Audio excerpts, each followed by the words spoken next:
Hello and welcome back to the channel. This is the Burke Armory. Again, this is where I talk about fun and guns and fun. Today's sponsor, there is none. However, shout out to Primary Arms for allowing me to purchase their micro red dot that I went on today's topic, which is 2011s.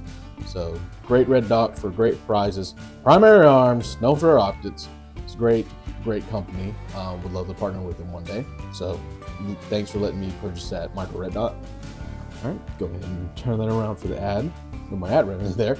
And then of course, this month is Black History Month. So we're going to make racists afraid again.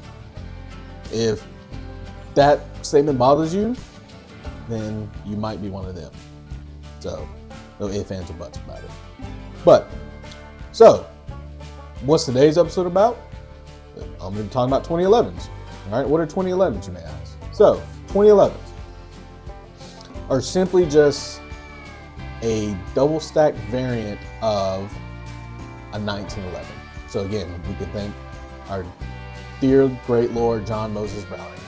Thank you, sir, for producing, patenting, and creating the 1911, which again came out, or really was patented, prototyped in the year 1911, but came out in the year 1912. It's been used in every single war and conflict that the United States has been involved in, as well as other foreign countries that have gotten their hands on or copies or clones of it. Nonetheless, a 2011 is just a double stack 1911 variant. The need for it came about in the 1980s or 90s when a few companies started making double stack 45 ACPs, which are God's caliber.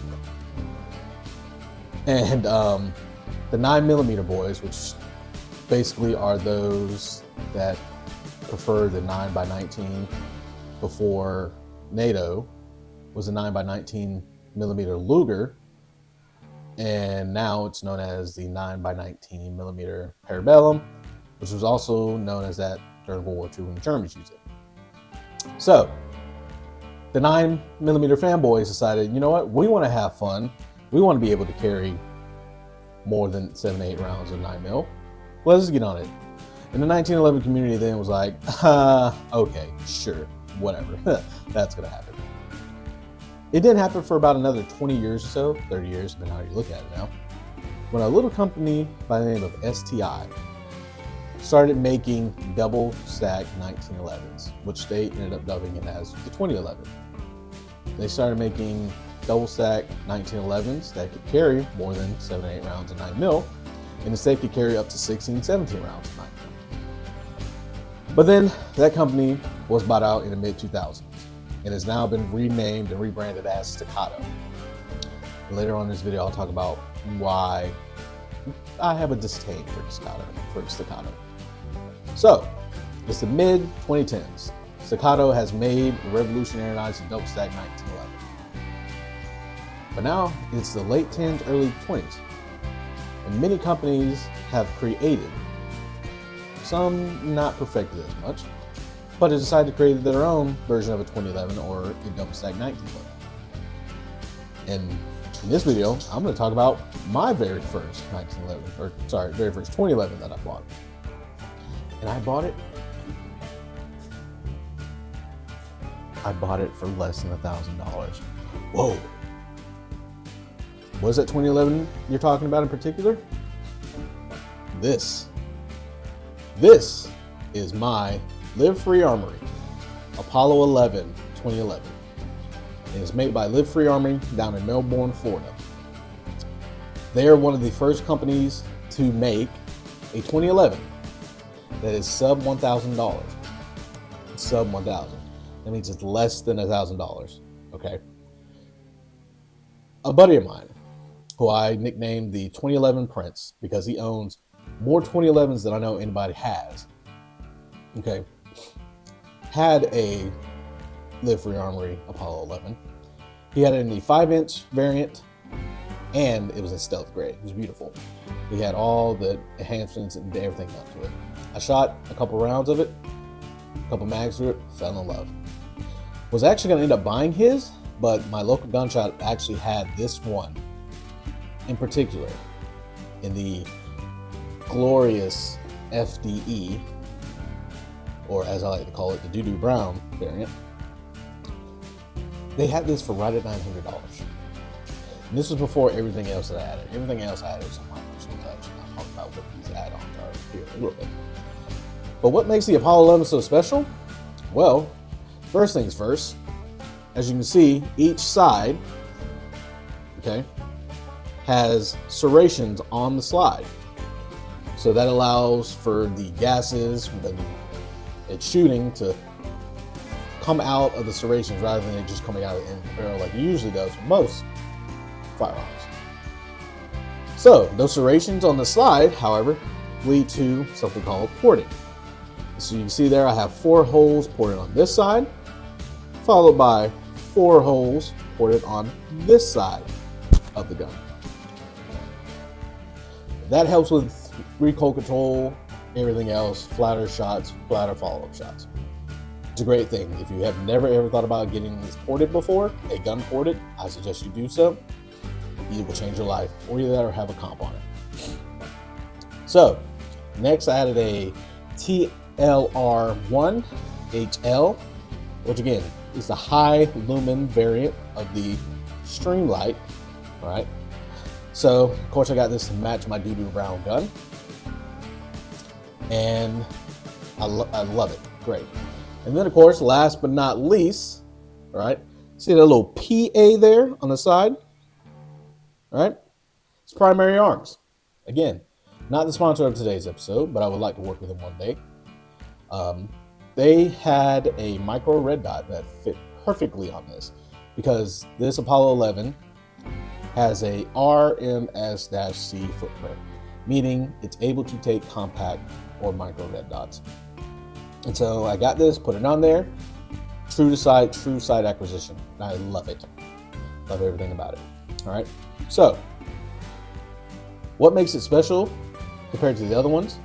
Well, besides staccato stealth arms with their platypus, the LFA Armory Apollos have a all metal or all steel slide, as well as an all steel grip or frame. Right? The thing about 2011s is that this can separate into 2 parts, kind of like if you break down a 320, P320. Slide comes off, the grip comes off itself. It's not like on a 1911 where only the slide comes off, okay? And then you still have the whole grip there. The only thing you're able to take off is the panels. Okay, you can't do any type of trigger adjustments, advancements, whatever. Speaking of trigger advancements, shout out to Greg Mooney at Co-Saint Arms up in North Carolina. They actually did a trigger enhancement. So put a new enhanced trigger pin, everything else in his trigger. Shoots crisp. Again, helps with the follow-up shots.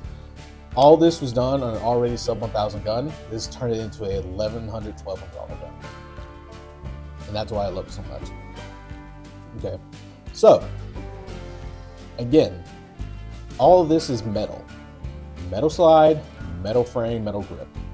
The only other companies out there that offer them, like Stealth Arms with their platypus, and Staccato with all of their P, C, CSs or whatever, and the new Legend one or whatever it's called, Legacy one. Every other one, Springfield with their Prodigy, is a metal slide polymer frame, okay? Which is why a lot of those you'll see are under $1,000. But this is a true all metal 2011 under $1,000. This is why I enjoy it. So now, what's my gripe with Staccato? Okay. If they happen to see this video, just know it's not a personal thing. Like, I don't personally hate Staccato. I just, however, find that Staccatos are still overpriced for something they've been providing for over a decade now. Like, you have companies like Live Free, Springfield, Mac Arms, you know, Stealth Arms, Burke Armory, that are providing the same platform of 2011s with the same parts Staccato has. But you're still charging $2,000 to $3,500. And I know the claim is that it's pristine supplies, pristine, you know, parts.